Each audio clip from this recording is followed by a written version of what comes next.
Kisah sebelumnya, Casca memberontak saat dirinya diganggu oleh para manusia sesat dan tiba-tiba menghadirkan roh-roh jahat merasuki para orang sesat tersebut. Dan beruntung sebuah sosok janin iblis lagi-lagi menyelamatkan Casca.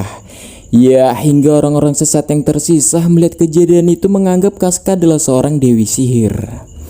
Singkat cerita, kembali ke perkemahan, Luka merasa gelisah ketika dia mendapati dirinya dan Casca dihujani hadiah oleh segelintir orang yang percaya bahwa Casca adalah seorang penyihir. Sedangkan Nina sendiri lebih takut jika apabila terus bersama Casca, mereka akan ditangkap oleh para satria rantai besi dan mencoba meyakinkan Luka bahwa mereka harus meninggalkan Casca. Jelas Luka menolak meninggalkan wanita yang tak berdaya. Dan bila Nina juga mendapatkan keadaan yang sama seperti Casca, pasti Luka tidak akan tega meninggalkannya. Iya, tiba-tiba salah satu gadisnya melapor jika temannya yang bernama Pepe tertangkap oleh prajurit rantai besi. Sedangkan Pepe sendiri sedang habis-habisan dicambuk dengan salah satu prajurit di sana yang menganggap Pepe telah berdosa. Dan hingga Luka muncul melindungi Pepe dengan punggungnya, memarahi para pemburu karena menyalahgunakan kekuasaan mereka untuk menghukum orang lain.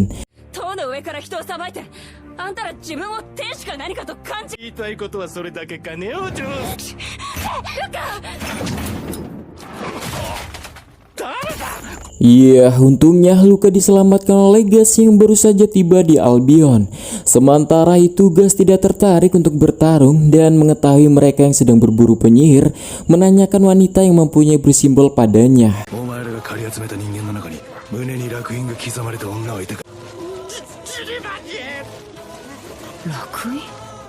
Dirasa tak tahu apa-apa, lekas Gas mengultinya.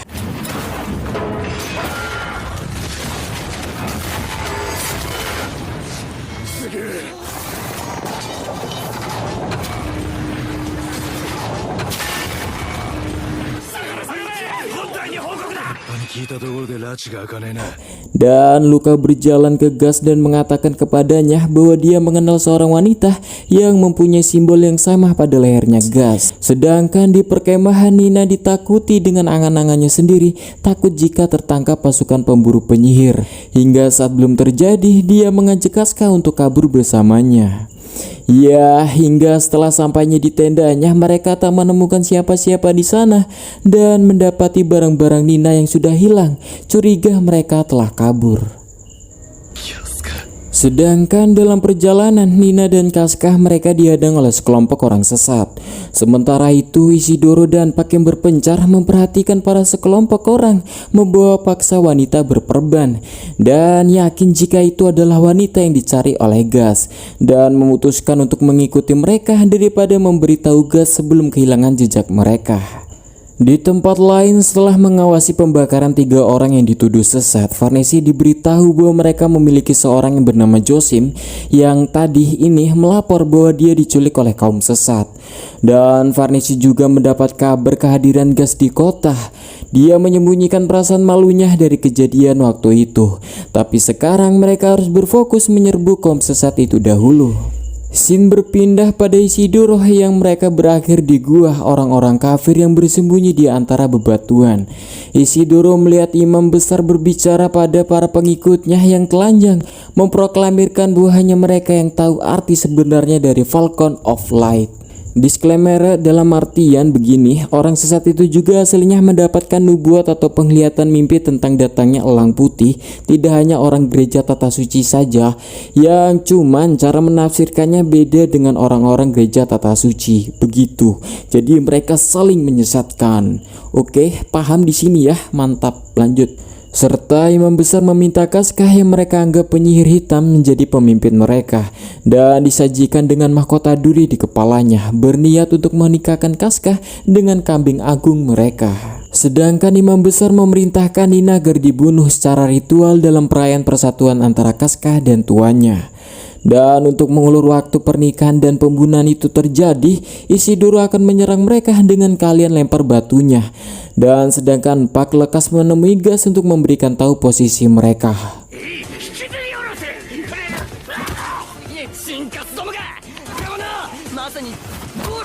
Dan situasi inilah yang Isidoro tunggu-tunggu melatih nyalinya, sebagaimana dia sudah banyak melewati rintangan dalam perjalanan hidupnya agar menjadi lelaki yang kuat seperti Guts.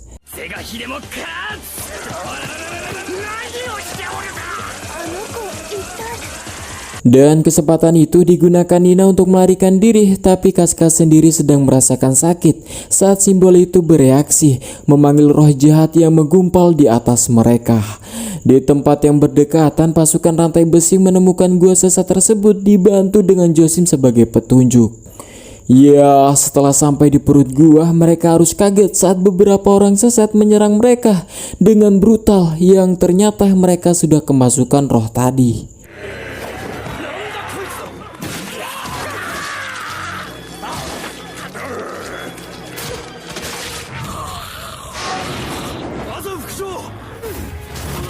Iya, sedangkan Varnesi yang selamat berkat azan, situasi ini mengingatkan dia saat sedang diserang makhluk aneh bersama gas waktu lalu.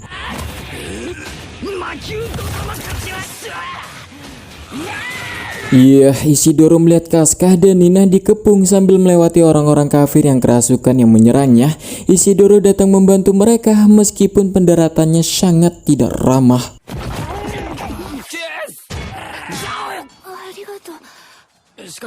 Dan Isidoro memperhatikan kambing besar dan imam besar mencoba melarikan diri dengan beberapa pengikut melalui celah sempit di dinding tebing. Ya, tapi pada saat itu sosok misterius menembakkan sulur berduri yang menusuk dada kambing besar tersebut. Dan Isidoro yang menyusul malah harus melihat mereka tewas dibunuh oleh kambing besar yang sudah berjiwa monster. Yang sekarang monster kambing itu menyerang para prajurit secara mengkambing buta.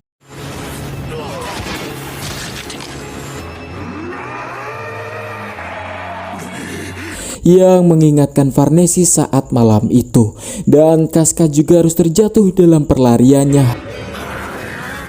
Sementara itu di luar melesat cepat Pak dan Gas yang telah menyusul. Kembali ke dalam, domba besar ternyata mesum dan mulai melilit Casca, yang Casca tak bisa berbuat apa-apa.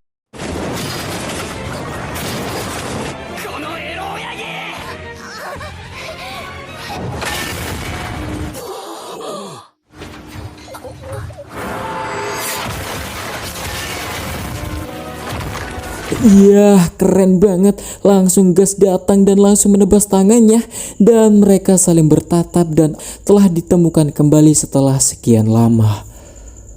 Sementara itu Varnesi terkejut dengan kemunculan Gas yang tiba-tiba. Walaupun begitu, sekarang mereka harus fokus terlebih dahulu untuk melanjutkan serangan mereka terhadap orang sesat. Ya, sementara itu Gas diberitahu oleh Isidoro tentang terowongan rahasia yang dapat mereka lewati. Gas menangkis orang-orang kafir yang kerasukan mengejar mereka, hingga Gas terpaksa tinggal di belakang untuk menghadapi kambing besar yang menolak membiarkan Casca melarikan diri.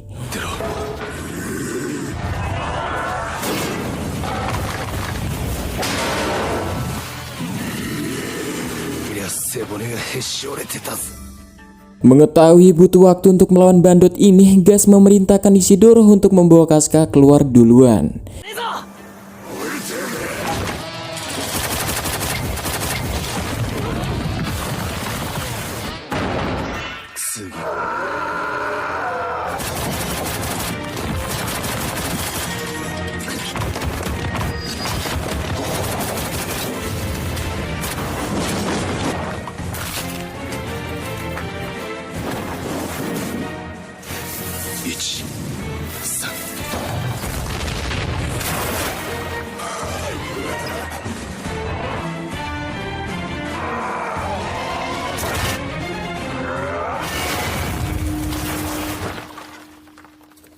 Ya, saat sempat berhasil dilumpuhkan, Gas lekas memenggal kepalanya. Dan lagi-lagi pengamat mata misterius melihat kemampuan Gas dari jauh dan lekas pergi. Singkat cerita, begitu berada di luar gua, Gas menemukan bahwa rute perjalanan yang diceritakan Isidoro kepadanya adalah langkah jalan menjorok sempit di permukaan tebing yang terjal. Ya, hingga tiba-tiba jalannya dihadang oleh Serpico. Merasa menghalangi jalannya, Gas mengangkat panahnya dan menembakkan pada Serpico.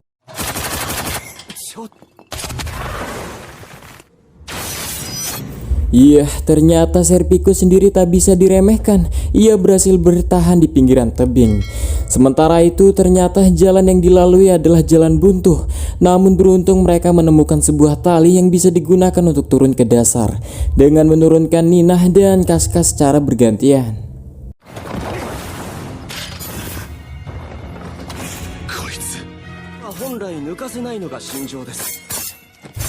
Sementara itu Serpico ternyata bisa membalik keadaan dan menggunakan situasi yang sempit seperti ini untuk mencegah gas mencabut pedangnya. Dan ditambah Serpico menganggap bahwa gas dapat merusak mental Varnesi akhir-akhir ini dan berasumsi jika gas harus disingkirkan. Sementara itu gas cukup kagum dengan Serpico yang ternyata dia lebih yang dibayangkan dirinya dan lebih menantang dari ratusan orang yang kerasukan tadi.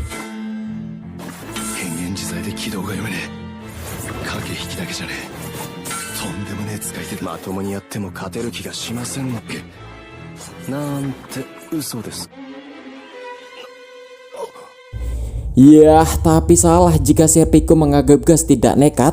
Gas menahan pedang Serpico dengan tangan kosong dan dengan mudah mematahkan pedangnya dan lekas menembaknya dengan panah.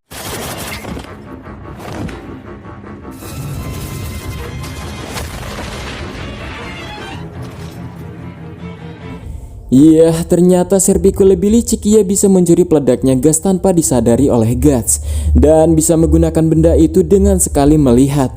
Namun sekarang Serpico berhasil kabur. Sementara itu aslinya Serpico bersembunyi di balik tebing dan aslinya takut, tapi dia cukup menikmati pertarungannya dengan Guts. Kembali pada Josim yang bertemu dengan Nina saat ia baru saja turun dari atas dan lekas melapor pada Varnesi. Dan Casca yang melihat temannya ditangkap, ia memberontak dan turun untuk menghampiri Nina. Dan Varnesi melihat Casca sadar bahwa dia adalah gadis yang diselamatkan oleh Guts. Sementara itu Guts sangat marah pada Isidoro yang gagal menjaga Casca, tapi sadar dia hanyalah bocah yang dia tak bisa berharap lebih. Ia pun melepaskannya dan sambil mengawasi pasukan rantai besi yang membawa Casca menuju ke Albion. Singkat cerita, malam pun tiba. Guts Isidoro ditemani Luka mereka menuju Albion. Dan lagi-lagi sosok sepasang mata yang seperti telur mengawasi mereka dari atas menara. Berpindah pada Casca dan Nina yang ternyata mereka dikurung di salah satu ruangan. Dan Nina ketakutan apa yang akan terjadi selanjutnya dan terus menyalahkan Casca karena selama merawat Casca kejadian-kejadian aneh terus berdatangan kepadanya. Hingga pada akhirnya ia pun meminta maaf, menyadari Casca yang tak tahu apa-apa. Hingga tiba-tiba datang pelayan setia Mogus yang masuk dan berkata akan membawa salah satu di antara mereka yang penyihir. Dan saat Casca di bawah, pelayan itu berpaling dan balik akan membawa Nina. Ia menganggap Nina lah penyihir yang sebenarnya karena Nina tak memberontak, tak menolong temannya saat dalam bahaya. Dan itu menandakan dia adalah seorang yang egois yang mementingkan diri sendiri, sifat dari orang yang sesat. Dan lekas membawa Nina, dan di dalam situasi yang ketakutan ternyata Nina dibawa ke ruangan penyiksaan. Sementara itu Gas dan lainnya yang sudah hampir sampai, Gas merasakan aura iblis yang menyelimuti biara tersebut. Berpindah pada Varnesi yang mendapat kabar bahwa ayahnya meminta Varnesi untuk lekas pulang dengan alasan tak mau dirinya berada dalam situasi bahaya terus-menerus dan kendali pasukan akan diambil oleh Jenderal Azan. Namun Varnesi yang belum mengiyakan lekas pergi. Hingga ia berhenti di suatu lorong, Varnesi menampar Serpico, menuduh bahwa Serpico lah yang melapor pada ayahnya jika dia menikmati membakar orang-orang sesat dan menyiksa dan membunuh mereka. Dan mengingatkan Serpico sekali lagi bahwa dirinya lah majikannya dan hanya satu-satunya tuannya. Hingga ia berpapasan dengan Nina yang ternyata dia tak disiksa melainkan hanya menggertaknya saja dengan mencabut satu kukunya untuk berkata yang sebenarnya.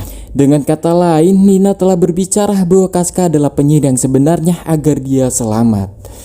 Singkat cerita, Mogus bertemu dengan Varnesi di tempat penyiksaan dan Mogus menanyakan tentang pertemuan Satria Pedang Hitam saat mereka menyerbu orang sesat di gua. Hingga Casca yang melintas, Varnesi memberitahukan bahwa satria pedang hitam datang yang tiba-tiba melindungi gadis itu. Hingga pelayan Skin Burung melapor bahwa wanita itu adalah pemuka agama mereka yang dianggap sebagai penyihir. Dan Mogus yakin pasti ada hubungannya dengan pendekar pedang hitam. Hingga melihat lambang di dadanya, Mogus semakin yakin jika Casca adalah seorang penyihir. Iya, hingga Pak yang berhasil masuk, ia melihat Casca akan dimasukkan ke sebuah peti penyiksaan yang penuh dengan besi runcing. Dan saat simbol itu terkena tetesan darah, tiba-tiba simbol itu bereaksi dan terjadi ledakan besar. Sementara itu Luka yang mempunyai kenalan di sana, ia berusaha memanggilnya. Dan saat lengah, gas melesat cepat, hampir tak disadari Pak tua itu. Sementara itu Casca dikelilingi oleh sosok roh jahat. Ditambah di situ berkumpulnya arwah-arwah yang sebelumnya telah disiksa. Hingga arwah yang penuh kebencian mulai menyerang mereka.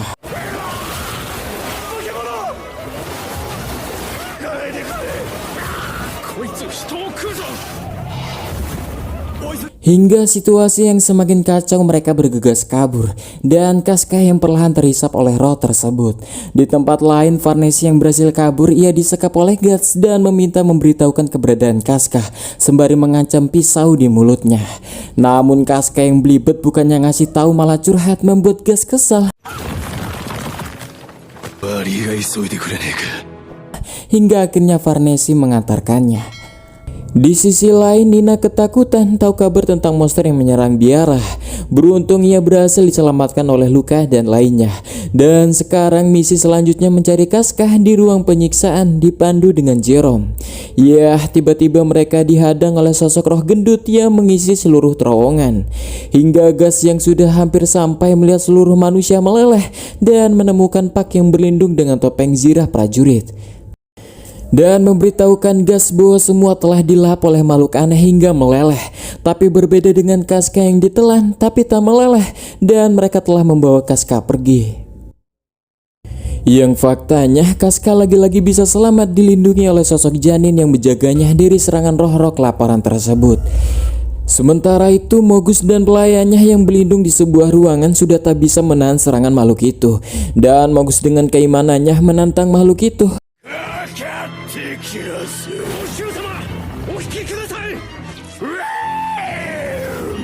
Hingga sosok telur itu mengeluarkan sulurnya dan menusuk ke arah Mogus. Kembali pada Jerome dan yang lainnya yang masih berusaha lari, namun mereka harus terapit dengan makhluk itu dari dua arah. Hingga tiba-tiba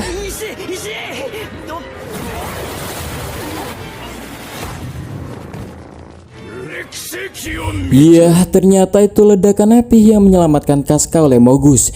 Yang ternyata makhluk telur itu memberikan kemampuan pada Mogus yang dianggap Mogus sekarang mujizat Tuhan yang dianugerahkan kepadanya. Dan masih menganggap bahwa Casca adalah seorang penyihir sebagai sebab kesesatan di tanah suci ini, dan akan membakarnya di tiang pancang sebagai penganggungan kepada Tuhan. Hingga Mogus menganggap Jerome dan lainnya sebagai pengganggu misi Tuhan, lekas memerintahkan pelayannya untuk menyerangnya.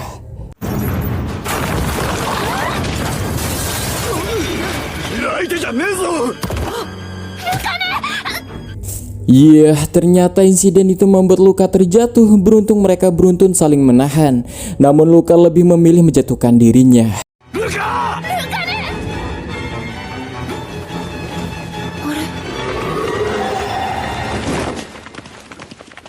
Hingga tiba-tiba melesat cepat Satria Tengkorak meraih Luka. Dan hingga serangan masih terus berlanjut, beruntung Gas telah datang dan menemukan Casca pingsan di tangan Mogus. Kembali pada Luka yang sudah berada di dasar jurang pinggiran Albion. Dia mengira bahwa dia telah mati dan diselamatkan oleh malaikat pencabut nyawa. Namun Satria Tengkorak menyebutkan dia masih hidup dan sekarang berada di dasar para mayat dijatuhkan, sembari turun dan menantang sosok misterius yang bersembunyi di balik kegelapan. Sementara itu Mogus bertransformasi mempunyai sayap dan yakin jika Gas adalah manusia dalam ramalan si pendekar pedang hitam, dan menolak memberikan Casca kepadanya, dan menurutnya Casca adalah penyihir yang harus dilenyapkan.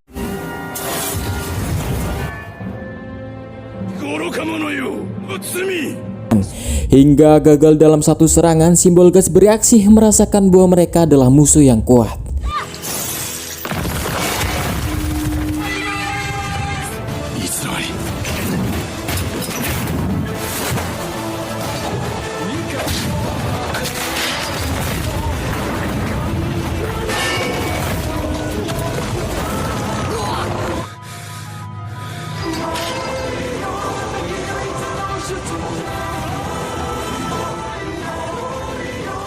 Dan tak ada cara lain, terpaksa Gas harus melawan mereka.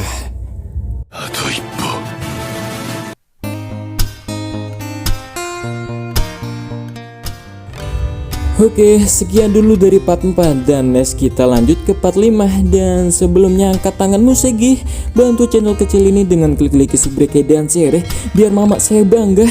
Dan saya izin undur diri, dadah, assalamualaikum.